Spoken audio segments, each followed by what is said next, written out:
praying, you at least you can pause for a little bit. All right, next time you try to do that, please. What? Next time when I'm praying, pause whatever you're doing. Because it's prayer time, we are saying we are kind of giving time to God, right? I'm talking about God. Hmm? Yeah, I know, but I'm praying now, so you have to like at least give me that 1 minute, right? Am I right or am I wrong on that? Yeah.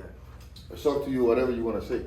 But I'm just saying, it would be a good thing to do. Anyway, we're talking about parent functions and transformation, right?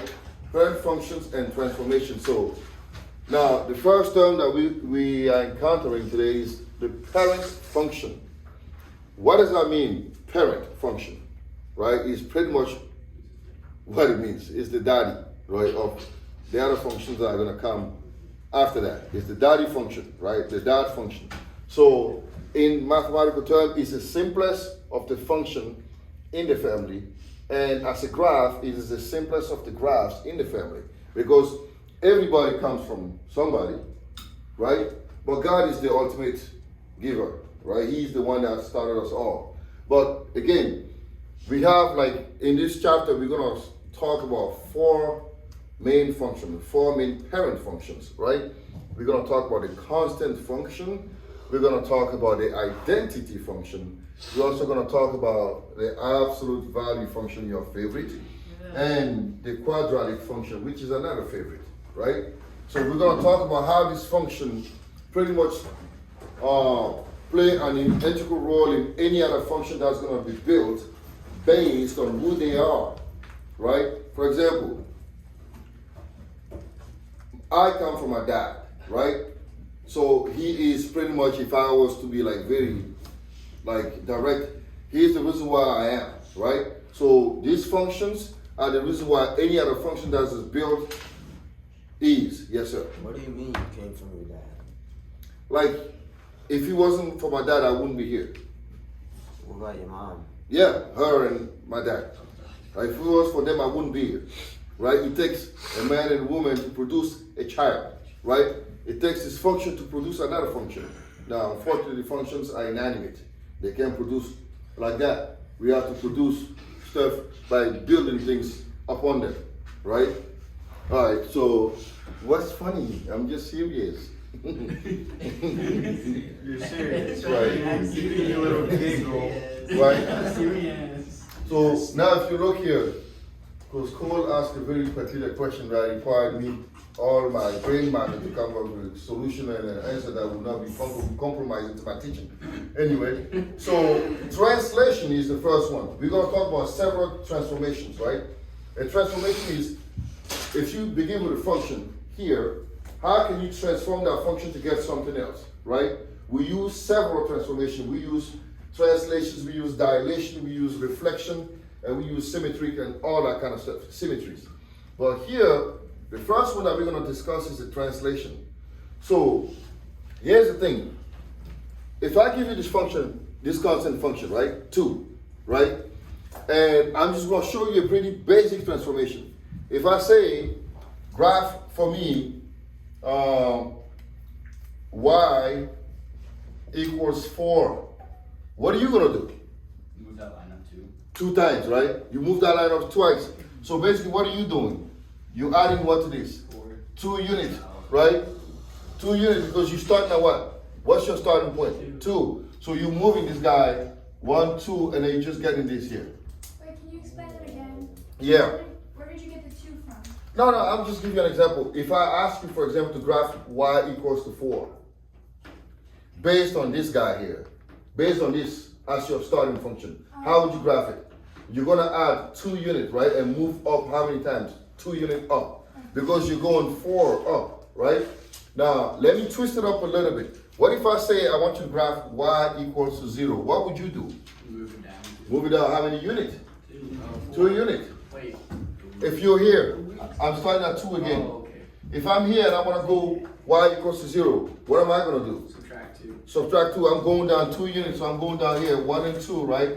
So this is called a translation, right? Translation, I had a teacher that used trying to be funny. He used to tell me, translate yourself 5 units here and 4 units here, meaning get out of my room. That's what he used to tell us, right? So he used to like be trying to be funny like that. So if I say I'm here if I say translate yourself 5 units up, what am I gonna do? 1, 2, 3, 4, boom, right? And I come back. 1, 2, 3, 4, and 5, right? So translate, I can translate to the left, to the right, back, and forward. So the translation is only those ways. You can go up, down, left, and right.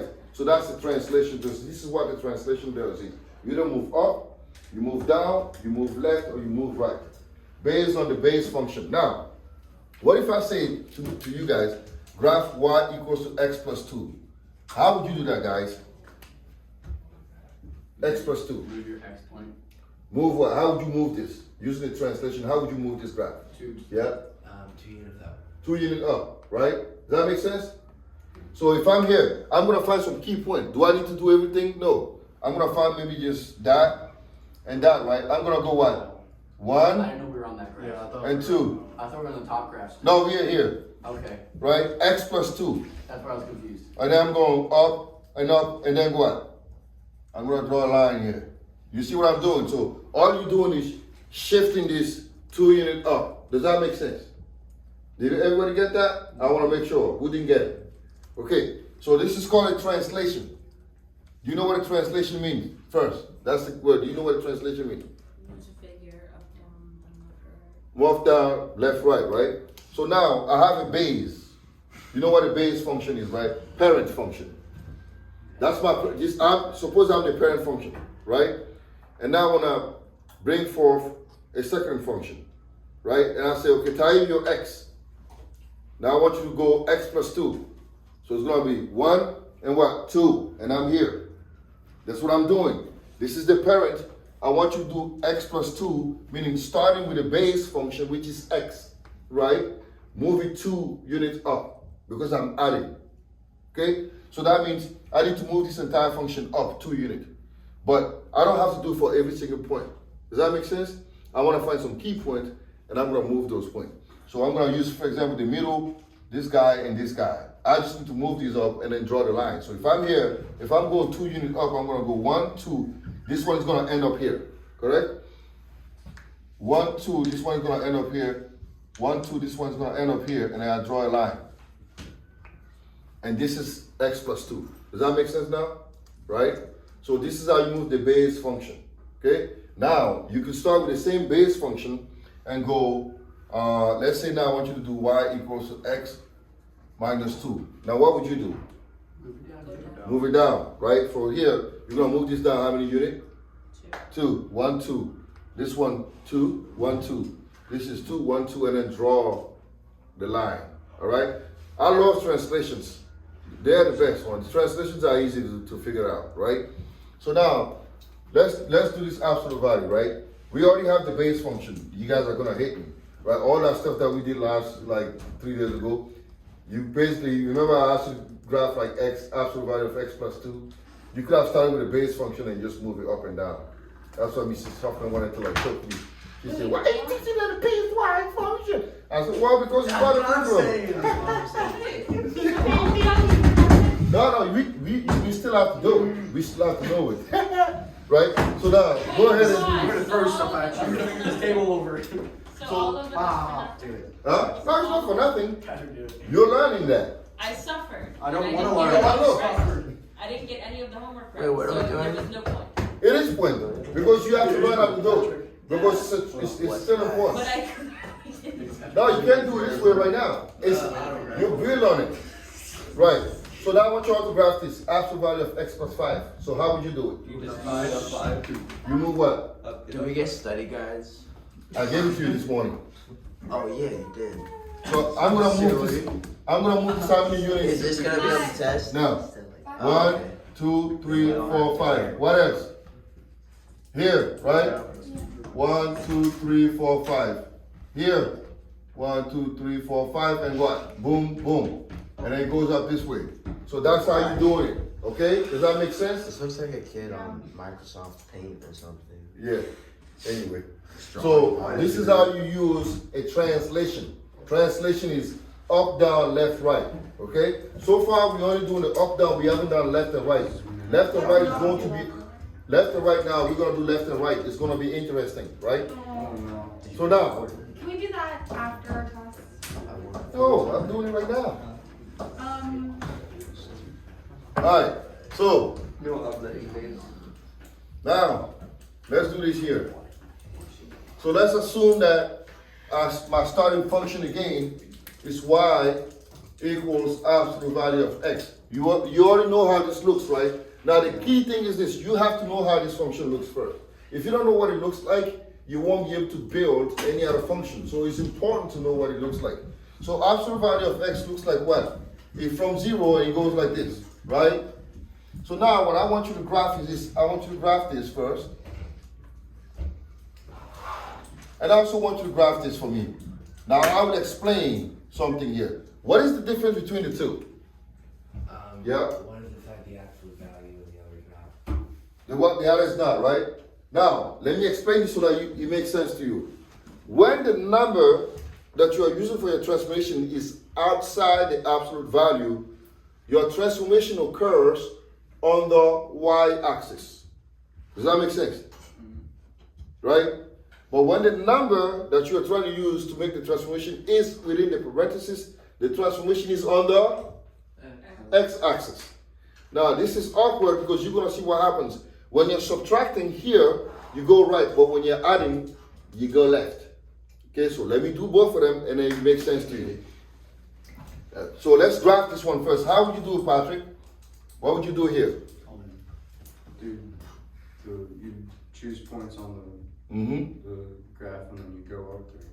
You go? You go? Oh, you go down. Down, right? 1, 2, 3. 1, 2, 3. 1 and 2 and 3, right? And then boom. So this here will be absolute value of x minus 3. Now how do we do the next one? Again, let's start with this one, right? Watch this. So this is our parent function. So how do we do the x minus 3? So what would most of you do? Go right. Would you go left or right? Yeah? Left. You say right. You say Left. left. Who says left? Left, right? It's right. It's interesting how this works. When you're subtracting, right, you go right. But when you're adding, you go left. So it's opposite. It's opposite, Stupid. right? It's not stupid, it's just, it's not stupid. You're stupid. Who We're made never gonna have to this? do this ever. It's negative. I don't like to hear that. Is the person who made this dead? No, it's not. Okay. Watch here. I'll make sure he is. Right? So look here. We're gonna go to the right, right? When we go to the right, so this is gonna go where? 1 and 2 and 3, right? This is gonna go and 1 and 2 and 3. And this is gonna go and 1 and 2 and 3. And then guess what? Boom. Right?